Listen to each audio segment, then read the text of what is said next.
সরকার এসছে, দায়িত্ব অনেক বেড়ে গেছে। বাড়ি বাড়ি যাওয়া, কারা কারা অন্নপূর্ণা পেয়েছে বা কেন পাইনি এটা দেখা। আমরা আমার দপ্তর থেকে বাড়ি বানিয়ে দেবো, যদি জমি থাকে তাহলে সেই বাড়ি পাওয়ার যোগ্য কারা, কারা জল পাচ্ছে না, কোথায় ইলেকট্রিক ক্রিমেটোরিয়াল লাগবে, কোথায় রাস্তার পাশে লাইট নেই, এই সমস্ত বিষয়গুলো, কোথায় হেলথ সেন্টার ঠিক মতো চলছে না, কোথায় প্রাইমারি স্কুল, যদিও বা স্কুল আমার আন্ডারে নয়, হেলথ আমার আন্ডারে নয়, কিন্তু আমার এরিয়ার মধ্যে যদি সমস্যা হয় সেগুলো অবশ্যই দেখতে হবে। তো এই বিষয়গুলো দেখা এবং তাদের যে সমস্যা সেই সমস্যার কথাগুলো শোনা। তো সেটা আমরা রিপ্রেজেন্টেটিভ বানিয়ে দিয়েছি 6-8 মাসের জন্য, যারা 24 ঘন্টা ফোন খোলা রাখবে, সেটা আমি নির্দেশ দিয়ে দিয়েছি। কারণ বিপদ তো রাত্রেও আসতে পারে, রাত্রে তোমায় ফোন করলো তোমার ফোন সুইচ অফ, সেটা তো চলতে পারে না।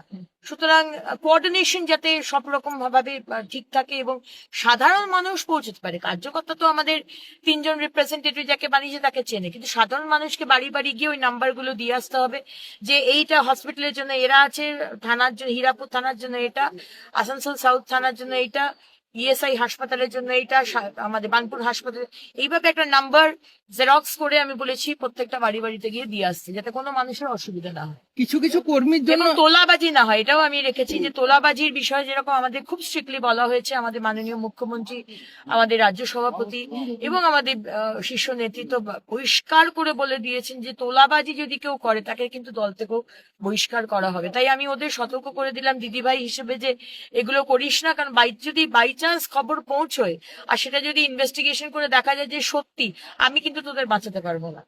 সুতরাং এটা কিন্তু অনেক দায়িত্ব নিয়ে নিজেকে মানে পা ফেলবি, কারণ কি সবাই কিন্তু দেখছে, মনিটর করছে নতুন সরকারকে। সুতরাং কোনো ভুল পদক্ষেপ নিস না।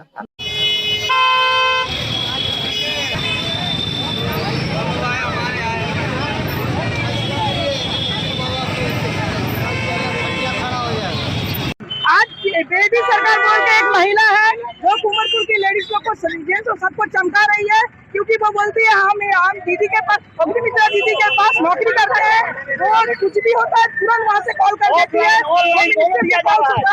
यहाँ वो सबको चमका रही है, जानकर लड़का लोग को जान से मारने का धमकी दे रही है। कौन चमकाया? रूबी सरकार, सॉरी बेबी सरकार। कौन है बेबी सरकार? पहले वो टीएमसी में थी, अभी वो अग्निमित्रा पाल दीदी का साहब नौकरी का काम करती है, ठीक है, परिचालिका का काम करती है, खाना बनाती है, उनका नाम लेके सबको पूरा 4 महीने से उत्पन्न कर रही है, धमकी दे रही है, गाली।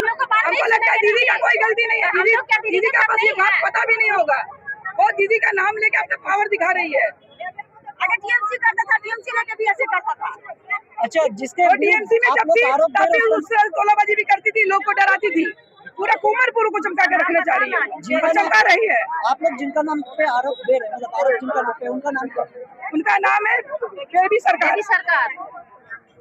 बेबी सरकार नाम है उसका। अभी आप लोगों का मांग क्या है? अभी हम लोग का मांग है कि दीदी उसको तत्काल उसका कोई व्यवस्था करे, इतना जो वो धमकी दे रही है, हम लोग का बच्चा लोग डर से उधर से पार नहीं हो रहा, लड़का लोग 2-4 लड़का पार हो रहा तो बोला है ये लोग को रेप केस में फंसा देंगे, ये लोग को देख लेंगे, ये लोग को उठवा देंगे। अरे ये पर क्या जंगल कानून बना है क्या? जंगल राज चल रहा है?